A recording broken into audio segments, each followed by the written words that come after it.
Hi guys, and welcome to another video here on the Ollyarto gaming channel here on YouTube. Today we're going to talk about individual instructions on tactics and when you should and shouldn't use them, what you should be looking for, and how in depth you should be with them really. So the video that we recorded today where we talked about setting up tactics and things like that, that's one that you should definitely check out. This is going to kind of expand a little bit more into the individual rather than the team tactics. And hopefully this will give you some good ideas and some pointers to how to use them in your team. To go into our stream save, which we stream over on twitch.tv/Ollyarto. We are actually currently top of our league here, 6 games played, 5 wins, 1 draw. We were predicted to finish mid-table. See where we are. So you see we're predicted 33-1. So we're way outside. We've got no players here in the dream team. And we are going to have a look at our squad. And this is a little screen I showed you before, the assistance report. And then you can have a look at the comparison. Now you'll be able to see very quickly that we're not very good in a lot of areas. Our best, acceleration is the best stat for ourselves. That's been second, but the rest are very much mediocre to poor in comparison. Bearing in mind this is the average up here. Sorry, here, not up there. Crikey. But as you can see, we're way off the standard, positioning. Which, funny enough, the team that we use for our tactic in the video, talking about basically tactics and stuff, this was very much their strength. So this is a very different team setup to that one. Now, technically, we're not too bad. We're not too bad, but still nothing to write home about, and yet we're top of the table. So if you look at the tactics video and things like that, you'll see how I go about things, and you can see there isn't a crazy amount of instructions on here, largely because aren't crazy in one side or the other. They're very kind of middle of the road, and I think it's important to, if you can just leave it to be standard, leave it standard, and then watch your games and then make alterations based on that rather than making the alteration then seeing how it works in the match engine. You're better off leaving it neutral, seeing how it plays out, and seeing if you need to alter it. So team instructions is something that player instructions is something that I like very much to do on my players. But as we're very early in the season, we've left it off for the time being. But we've played 6 games in the league now, and we are going to look into putting some individual instructions on players and things like that. So first off, we'll start at the back. Oh, yeah, he's doing all right. You notice his passing isn't amazing at 61%, but we haven't got a play out from the back on our. Oh, we do. I think I put that on last game. So 61%, if you've got a goalkeeper that's playing short passes out from the back, is very poor. Now we have just changed that, so that's something I might leave. However, if this was still the same in about 10 games time, then I would look to put a personalised rather than position, because you're looking at the individual player here. So I would go personalize, add instructions. Now I would go fewer risks.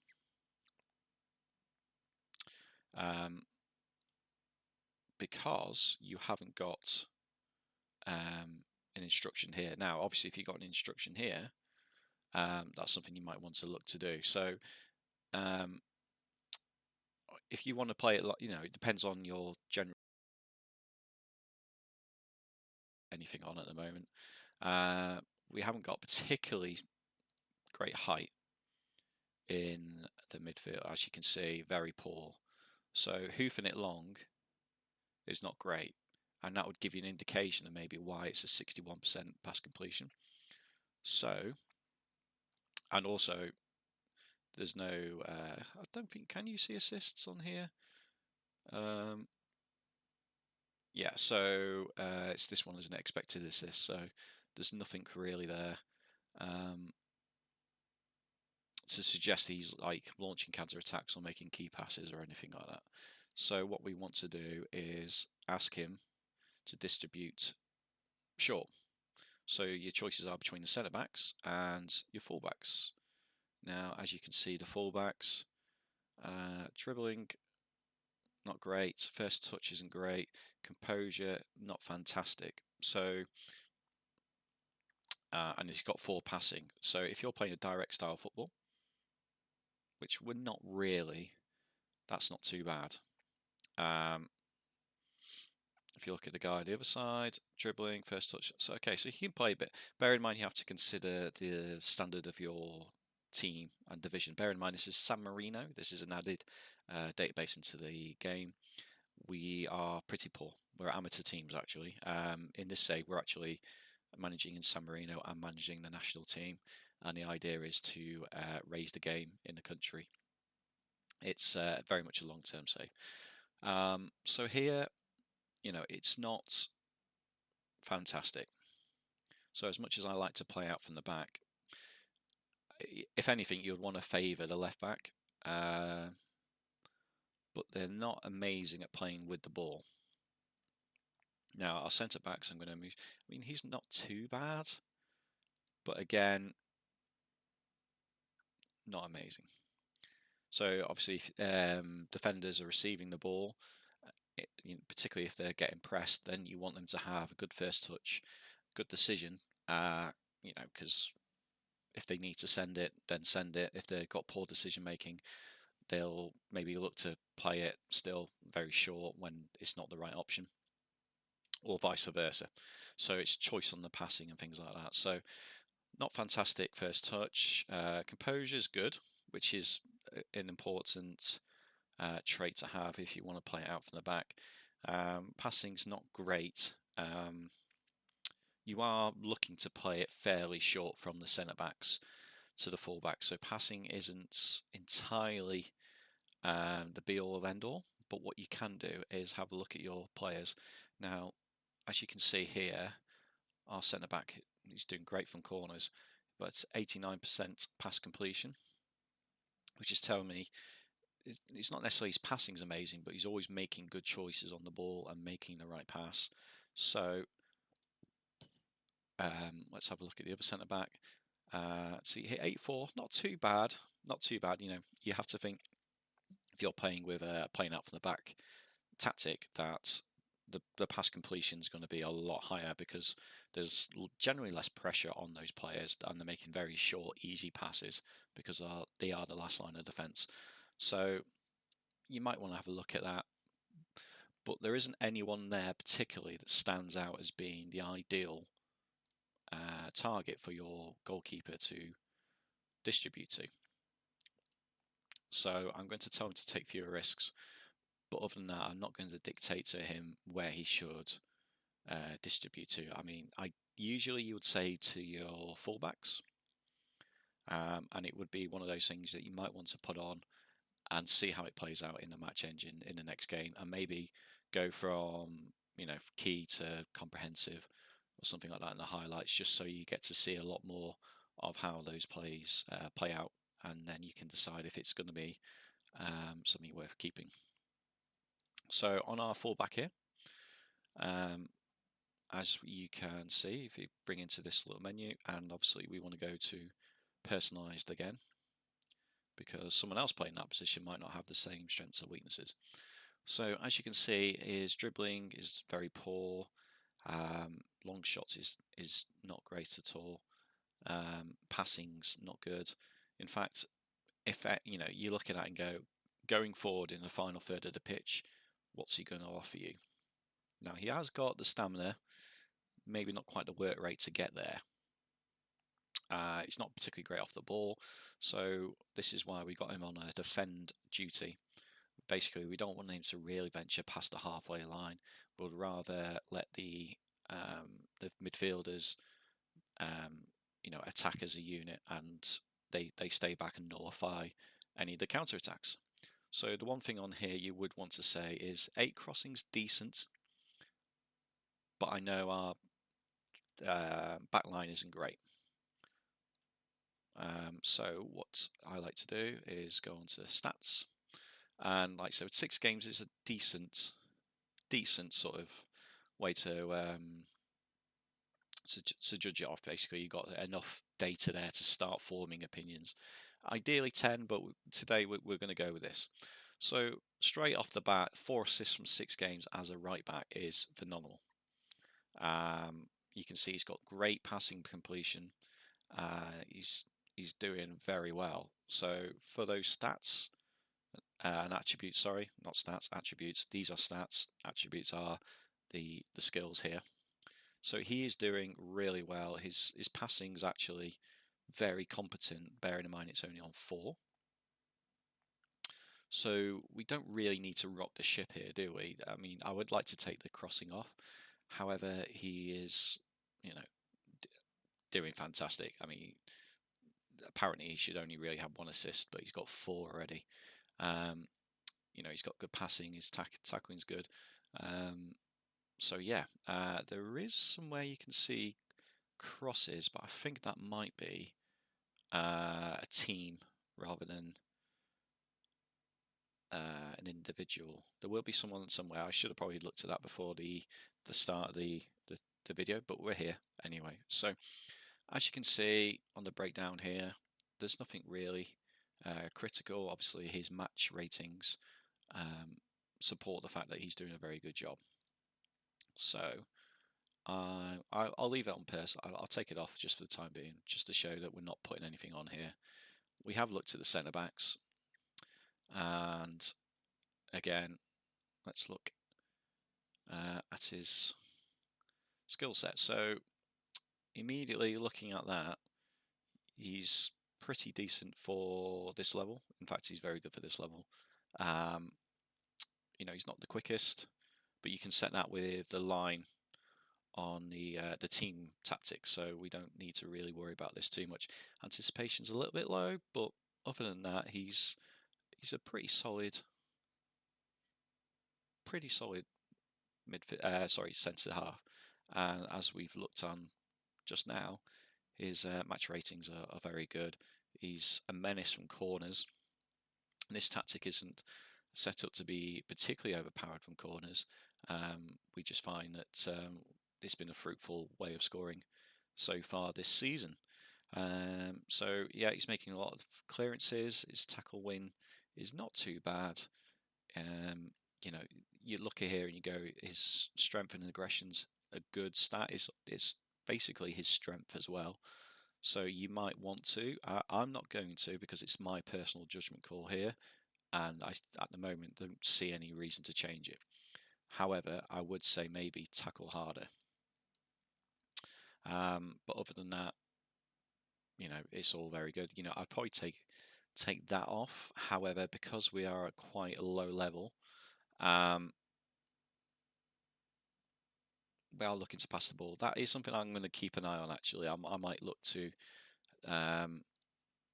see if we should take that off. But like I said, 89% pass completion for a centre-back is very solid. So the other centre-back, again, same philosophy. This is for sure the weaker centre-back of the two. Now, he's got fantastic jumping reach, which you can see off the bat. He is, as well, has got good aggression, not the best strength, and not particularly great bravery. So I wouldn't say getting stuck in would be ideal for him. You might look at the aggression straight away and the determination as well. Go, oh yeah, he should be going in, putting hell for leather and stuff like that. Composure's okay, but he hasn't got great bravery. Decisions isn't amazing, and it can lead to them putting in reckless tackles and things like that. So I think we're going to leave that for the time being, but it's always worth looking over the stats. In fact, we go over the form, gives you a bit more of a detailed. Actually, no, we'll go to stats. So here you can see, not too bad. He's won most of his headers, which is good. His passing's not bad. His tackling rates, it's okay. It's okay. But, that's reflected in the average rating. Now, average ratings don't always necessarily dictate how well a player or how important a player is to your team. there's constant amount of times in FM. The last few years, fullbacks I noticed were getting awful match ratings, and it was something I kept looking at and changing players and tweaking things and stuff like that. And in actuality, it was just the game really penalised them for losing headers, and they were losing headers in areas of the pitch that weren't particularly dangerous, and they were physically outmatched. In this, would you mark down a 5'9" centre back losing a header to a 6'2", centre mid or someone like that? So it's always worth looking at this and breaking down exactly where the deficiencies in the data for them is, and then working out if that's something that's really critical or not. Sometimes, I mean, most times it usually is reflective of how important a player is, but it's not always. So it's something to just keep in mind. Anyway, so this is our left back. He's only played 4 games, but again, he's doing very well. His headers isn't great. Bearing in mind his jumping reach isn't fantastic, and he's tall as well for a left back. So that is a quite surprising stat. Now, what that could be. Now he is taking the corners, I believe, from memory. But obviously, if he's losing those headers offensively, it's not really that much of a problem. In fact, that stat's not too bad at all. If he's losing them in defensive zones, then obviously that's something you need to look at. But that's something to go more in depth into the actual match engine, which I'm not going to do today. Today's just about personal instructions. So, and obviously for personal instructions for headers, there isn't really too much you can do.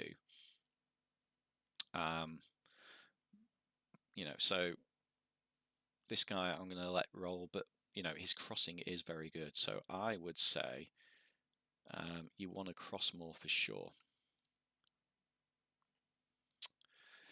Now, if you look at his acceleration, his pace, it's not fantastic. His dribbling's okay, but it's not amazing.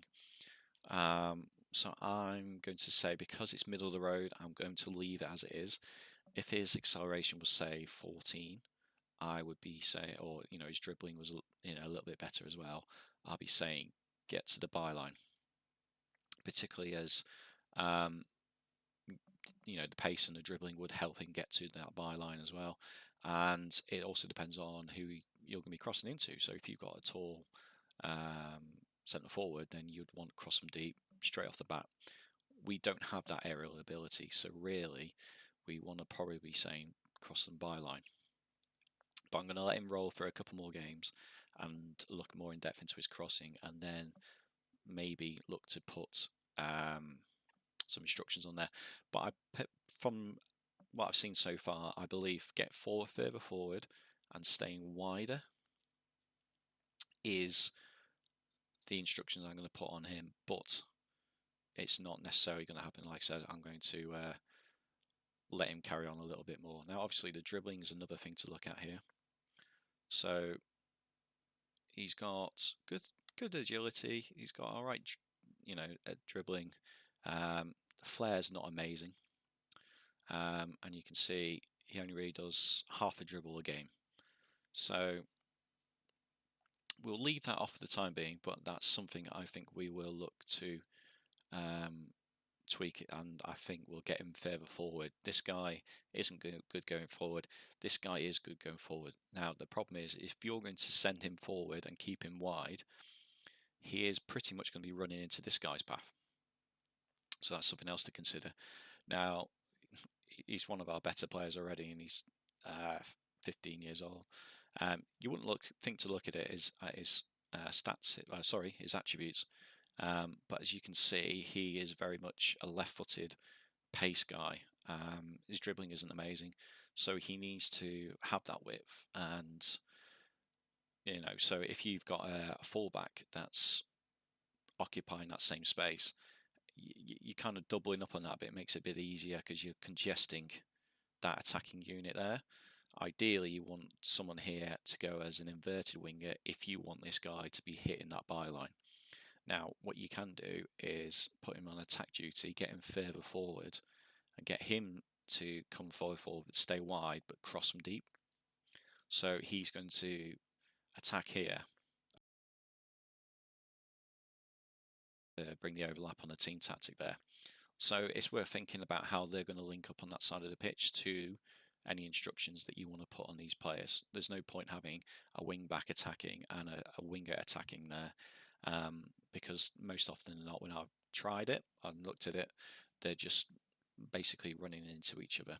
And it also means that you've got two players in your lineup here that are in one area of the pitch, which means that you have to facilitate that by having players further back, or things like that. Now, obviously, if the opposition's very weak on the right side, or they've gone down to 10 men and for some reason they haven't put a right back in or something like that, then it maybe makes a bit more sense. But I wouldn't really want him getting much further than sort of this area of the pitch here. I don't want him here. I want this guy to be, attacking that area. So I'm going to leave that off for the time being. Now, into the midfield. So we are playing around with the roles because we've got quite a few players here who are all very similar on first glance, and we're giving them time to settle in the team and see what the team needs, and working out from there. But like I said, we played 6 games. Most of these players have played at least 3 or 4. So this young man here is not the quickest or got the greatest stamina. I'd say 8s at this level is probably the lower end of mid-range, and I've set the colours here accordingly as well. So he's very much average, Joe average. He's a B-Tech Jordan Henderson, but as you can see, 4 long shots isn't fantastic. He hasn't got a personal move where he likes to hit long shots with power or anything like that. So what I would say here straight away is I do not want him shooting. I do not want you to shoot less often. Now, he can't dribble either. He's a very tall guy, but he's got agility, but he hasn't got great pace. He hasn't got great flair, so I'm going to say dribble less for sure. Now, for a really tall guy, he's got awful bravery. He hasn't got any strength. So, and he hasn't got great heading. It's really disappointing that actually he could be a really good player. But yeah, so we're going to have a look at his stats. So he's got good passing, so he's making the right choices of passes. If we have a look at stats here, so he's got 1 assist already from half an assist XG. Yeah, see, 14% shots on target rate, not great. Head win win percentage isn't fantastic, so that's slightly disappointing. He's got decent tackling and decent pass completion, so I think if up the pitch, defensively he's not doing amazing either. So we'll look at the other centre half, and then see what we want him to do, and then we maybe look to have that guy further back. Now, straight away, his physicality is dreadful, absolutely dreadful. But he's a young guy, so hopefully he's going to develop. So, Sandro Di Savio. So, as you can see, he has got great natural fitness, but he has no real fitness. His crossing is awful. His crossing, so we are going to go less often. Now, particularly as I know straight away, our centre forwards aren't the tallest in the air anyway, so any chance I can have of not crossing it and retaining the ball and finding a way to play a short pass through the middle third of the pitch is far better than throwing a Hail Mary in there and hoping that the defence messes up and we poach on a rebound or something like that. Now, obviously, if you did have a target man in there, then if you put floated crosses on some of these players with the low crossing it's not too bad. But like I said, I know from experiencing this save already that we don't have the particular height advantage in the attacking line as well. So as you can see as well, he is on 4 dribbling. Now, I'm going to have a quick look at his stats here. So yeah, you know, you look at that, that's a really low dribbles per game. So he's not trying to dribble anyway, but we're going to ask him not to anyway. So less dribbling, please, young man. Now, as you can see, his passing's 10, his vision's 11. It's the upper end of good, upper end of middle to good. But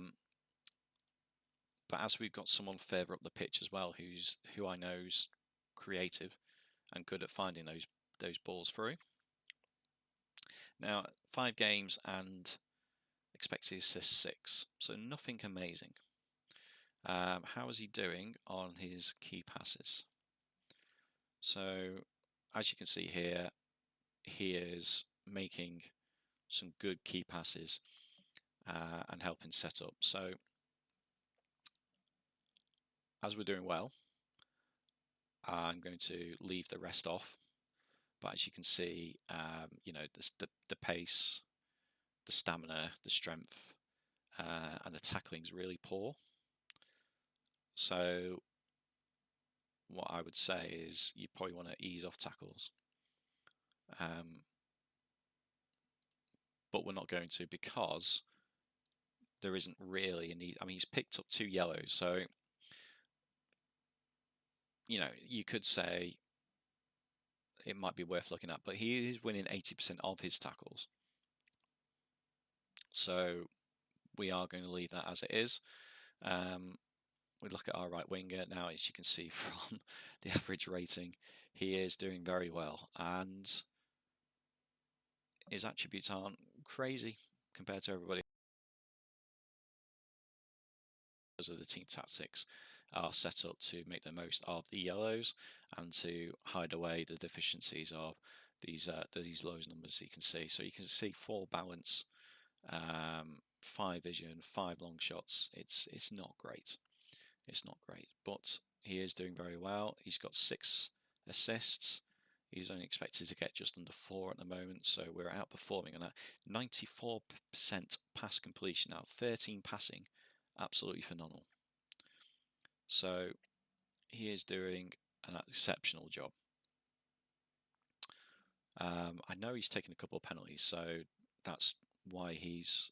Oh no, he hasn't taken a penalty. Someone else I'm thinking of. But he is obviously the crosses does quite well here. I would say you want him to get to the byline really, but then he's got 6 dribbling. So because he's doing well, we're going to leave it.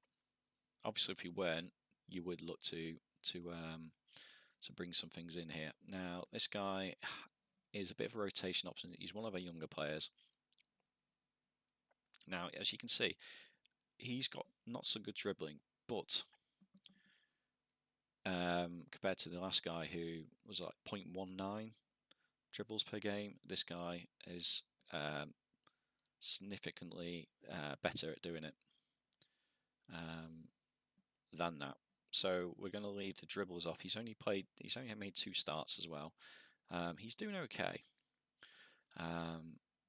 But as you can see, you know, you probably want to ask him not to dribble if this stat goes down much further.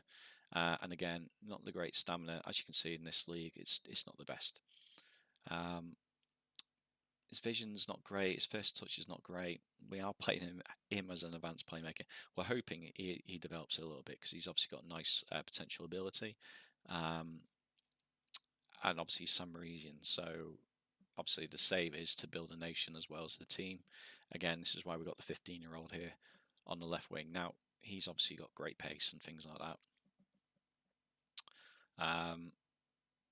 So we need to go back to here. And let's have a look. So anticipation is very very worrying, and the vision, as you can see, long shots is not good. So you're definitely going to say forward finishing is not good. So you definitely want to shoot less often. He has got good passing, but he hasn't got great vision, and he's got poor anticipation. So I would probably say that you probably want him to make less risks on the ball. He is very much a goal threat, however, because of this pace. It's fantastic. Shots on target 55%, so it's very reasonable.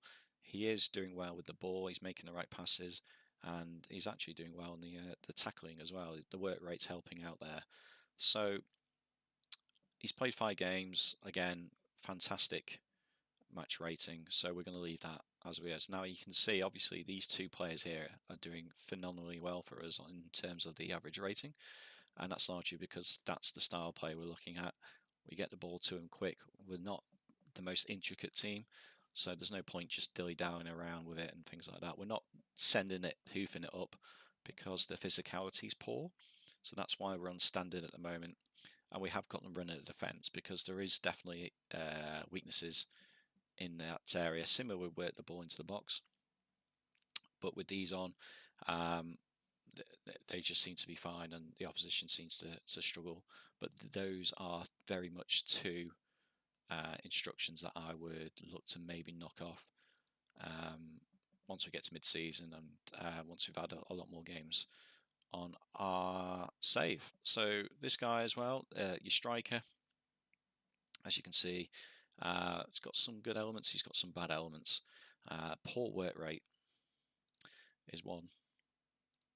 You notice, so if you go to here, so you're asking him to move into channels as an advanced forward, but as you see, 5 stamina and 4 work rate. So I don't foresee that being his long-term role, and I hopefully can recruit someone who's maybe a little bit better.